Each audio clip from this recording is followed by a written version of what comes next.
orang bilang kita punya kompetensi bla bla bla bla, tapi tanpa ada orang dalam nggak bisa masuk. Nah, nggak gitu juga. Maksudnya orang dalam itu adalah referensi teman yang memang sudah bekerja di perusahaan mereka tempat bekerja. Nah, coba buat relasi, buat koneksi, buat hubungan baik, sehingga kalau misalkan ada lowongan kerja di perusahaannya tempat dia kerja, bisa langsung diinfokan teman-teman semua.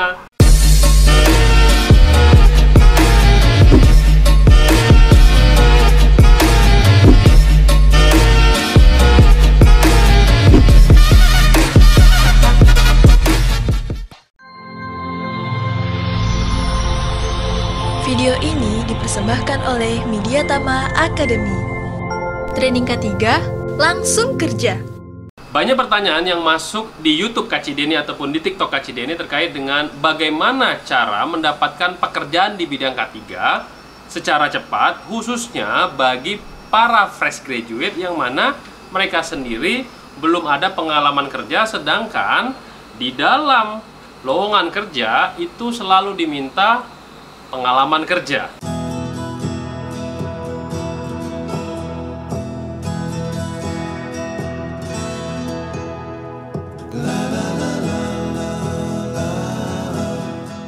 Bagi teman-teman yang fresh graduate, ada 6 tips yang teman-teman bisa lakukan untuk mencari pekerjaan khususnya di bidang K3.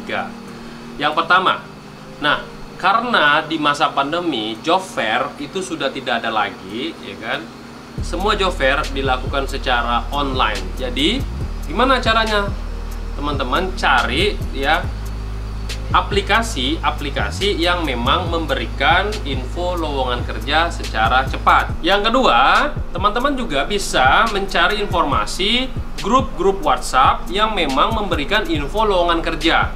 Banyak sekarang grup-grup WhatsApp di bidang K3 yang memang memberikan info lowongan kerja secara cepat. Tapi ingat, hati-hati, banyak info lowongan kerja yang hoax di sana. Nah, nanti di video berikutnya kita akan bahas terkait dengan info lowongan kerja yang valid ataupun yang hoax. Yang ketiga, nah, untuk memberikan kesan estetik, teman-teman harus bisa membuat CV dan daftar riwayat hidup yang menarik. Caranya gimana? Menggunakan warna-warna yang memang elegan di mata HRD. Itu akan membedakan teman-teman dengan pelamar yang lain. Yang keempat, nah ini mungkin bisa dilakukan, bisa enggak ya. Orang bilang kita punya kompetensi bla bla bla bla, tapi tanpa ada orang dalam nggak bisa masuk. Nah, nggak gitu juga. Maksudnya orang dalam itu adalah referensi teman yang memang sudah bekerja di perusahaan mereka tempat bekerja. Nah, coba buat relasi, buat koneksi, buat hubungan baik, sehingga kalau misalkan ada lowongan kerja di perusahaannya tempat dia kerja, bisa langsung diinfokan teman-teman semua. Yang kelima, nah, bagi teman-teman semua, jika ingin berbeda dengan pelamar lain, teman-teman semua harus memberikan informasi terkait dengan skill teman-teman semua. Misalkan teman-teman semua melamar di bidang K3, teman-teman harus punya sertifikat tambahan terkait dengan apa yang dilamar. Contoh, misalkan pendidikan kita dari SMA atau SMK, untuk bekerja di sektor konstruksi di bidang K3 ada yang namanya sertifikasi ahli muda K3 konstruksi. Nah, teman-teman ambil di situ ya, nanti pada saat di CV ataupun di surat lamaran dicantumkan kalau kita punya kelebihan, kita punya skill di bidang ahli K3 konstruksi.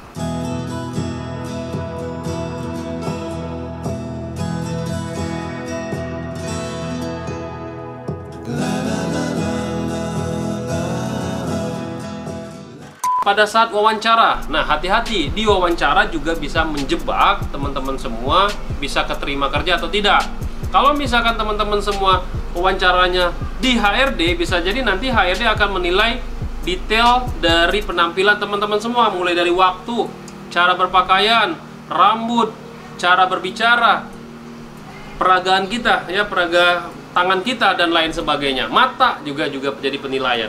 Nah, yang terakhir sebenarnya ini tambahan juga buat teman-teman semua. Ketika teman-teman semua sudah melewati itu semua dan terakhir adalah wawancara, jangan lupa ucapkan terima kasih, lalu minta info apakah ada informasi misalkan lulus atau tidak lulus. Biasanya nih ada juga beberapa perusahaan ketika tidak lulus nggak dikabari lagi, kita di PHP dong kayak gitu. Nah, minta informasi kapan, kalau misalkan tidak lulus diinfokan, kalau lulus diinfokan juga. Dan ucapkan lagi terima kasih terkait dengan undangan pada saat kita sudah posisi wawancara. Oke, itu adalah 6 tips dari Kak Cideni bagaimana kita dapat contoh bekerja di bidang K3, khususnya di K3 konstruksi bagi teman-teman semua yang fresh graduate, khususnya yang tamatan SMA yang mencari kerja.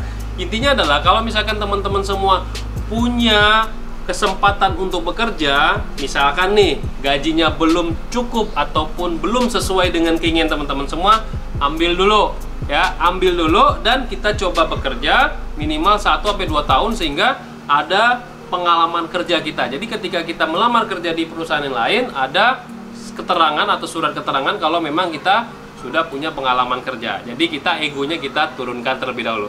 Oke, semoga bermanfaat buat teman-teman semua untuk melamar kerja di sektor konstruksi, khususnya di masa pandemi sekarang ini. Ingat ya, di sektor konstruksi sekarang banyak sekali membutuhkan para tenaga kerja. Kenapa? Karena di sektor konstruksi lah paling banyak atau tidak ada hambatan untuk masa pandemi ini.